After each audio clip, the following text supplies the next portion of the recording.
بكرة جيب لك خاتم دهب مش فضة.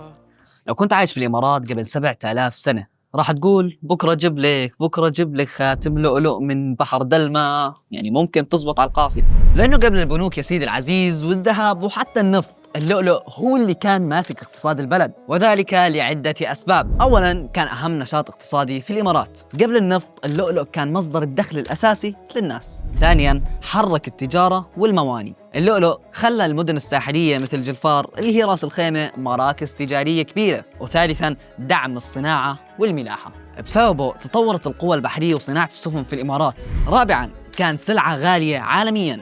اللؤلؤ الإماراتي كان معروف بأنه الأفضل في العالم حسب جاسبارو بالبي أعظم تجار المجوهرات في ذلك الوقت. وخامس شيء رمز للصمود والهوية، حتى وقت الغزوات أهل الإمارات ما تركوا الغص. وسؤال الحلقة، شوف هو من خارج الحلقة ولكنه من المنهج، جاسبارو بالبي كان الصائغ الخاص لمين؟ للأميرة كيت، لزوج الأميرة كيت واللي هو ويليام، ولا لبلاط البندقية؟